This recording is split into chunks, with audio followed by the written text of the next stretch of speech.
10 investments that are recession proof.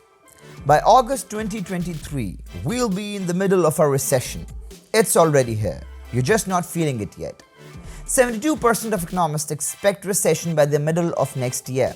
With US elections coming up in November, the government is trying really hard to make things seem like it's a business as usual, while everyone with half a brain is already feeling the pain and anxiety.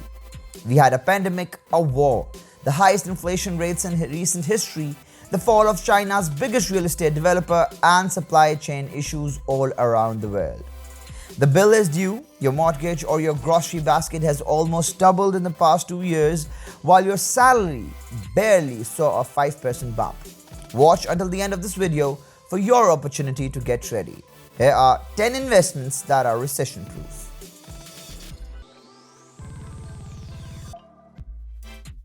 Number 1. Consumer staples. No matter what the economic climate is, there are some things that people will keep on buying. And when we say consumer staples, think of Procter & Gamble, Colgate, Palmolive, PepsiCo, Nestle, L'Oreal, Unilever, and anything else that you use day to day. Look at what you purchase out of necessity, not because you want to. No matter how bad the economy gets, you're still going to buy toilet paper, while the companies that make those kinds of products and buy some stocks. Number 2. Telecom. If there's one thing this generation has taught us, it's this: you can go without food for a few days and call it extended fasting.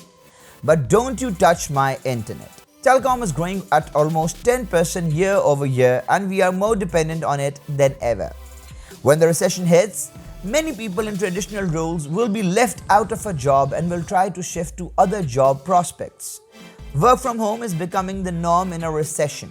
Companies will be downsizing, cutting down on the number of offices they maintain because rents will be too expensive. So even more people will work from home as a result. The telecom sector will continue to grow. Number 3. Cheap fast food. Fast food consumption is reversely correlated with the economy. When people have more money, they try to eat fancier restaurants. When the disposable income drops, it's back to dining with the clown and the king: McDonald's, Burger King, Subway, KFC, Domino's, Taco Bell, and etc.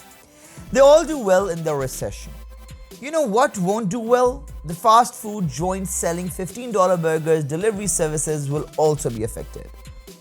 People will still order in, but at much lower rate because Postmates and the likes have gotten really expensive. So it'll make more sense for people to go to a drive-thru on their way home and sit on the couch and order in. Plus, these businesses have solid fundamentals. Number 4. Grocery stores. Especially price-conscious stores historically do really well. Walmart, Costco, Kroger, Aldi, Sam's Club, Little Dollar Store, etc. Now here's where Walmart and Costco's performance compare to 3 popular consumer staples. Chains like Whole Foods usually get hurt the most as consumers become more price conscious. 5. Self-education and mastery. As a great rule in life, nobody can take away anything that you've already learned, which is why investing in your own self is definitely recession-proof. The more financially educated you are, the less of an impact of a recession has on both your financial and your mental health. This investment is split into 2 because you can either 1. Acquire a new skill that will allow you to access new opportunities that you didn't have access to before, or 2. Master a current skill so that because of your ability, you're more in demand than ever. This recession is quite different than previous ones because for the first time, remote work has been embraced to this extent. Outside of your current job, many individuals will behave as consultants or freelancers in respect to their other projects. Number 6. Gold and precious metals. Gold is a hedge against inflation and economic turndowns. It's actually the favorite hedge of the unsophisticated investor. Silver is a close second, and you'll see more and more old money voices talking about diversifying into metals in the next few months. Why? Well, in order for countries to get out of recession, governments need to stimulate the economy. The favorite way of doing that is by throwing money at it, which increases the financial supply. And since gold is a fairly scarce asset, its value goes up. The problem with printing more money is that they have been doing it already for the past few years, which leads to record number of inflation. If you're young, maybe look at some Bitcoin as an alternative play as we see it as Gold 2.0. 7. Technology stocks. Tech stocks have taken a beating this year, with many worrying that tech companies are becoming too big. But look toward the future. Will Google still be around in 10 years? Probably. Will Amazon keep thriving even in recession? Probably. Look at the tech companies that you use every day, because if you use them, it means others are doing so as well. It used to be that tech came second to retail, but we believe we have crossed that point where tech is the main play in terms of massive returns. Every recession will be a great opportunity for new companies to be born. The 2008 crisis gave us Airbnb, Uber, Venmo, WhatsApp group on. Number 8. Pharmaceutical stocks. Recessions are thriving ground for pharma companies, especially with the bump that they have had during the pandemic. You could go straight to pharma and invest in the likes of Pfizer, or you could go to the retail route with Walgreens, CVS, or Rite Aid. The entire pharma sector is up for disruption. Mark Cuban's Cost Plus has caught our eye. It's an online pharmacy that sells generic versions of popular drugs at a fraction of the cost, and like him, there will be others.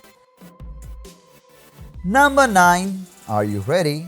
Utility stocks. No matter how bad things get, you still need to get your lights on. There's an entire investing strategy into holding utility stocks in your portfolio. One of the best performing stocks in your portfolio is Next Extra Energy, one of the largest electricity suppliers in Florida. Over the last 5 years, it's returned 21% per year, and over the past 10 years, the annualized return sits at 19.2%. Basically, you want to look at energy producers, energy distributors, energy service operators, natural gas suppliers, water and sewer utilities. Raw prices may fluctuate, but the demand is only growing. Number 10.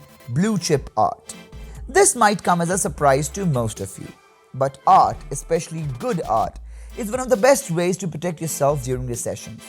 Blue chip art is a scarce and has demand for people who aren't affected by recessions. It's actually the other way around. As rich people get even richer during recessions, the art market has been consistently outperforming the SP 500, real estate, or gold for the past 25 years. And not only that, art is a good performer, even in inflationary periods.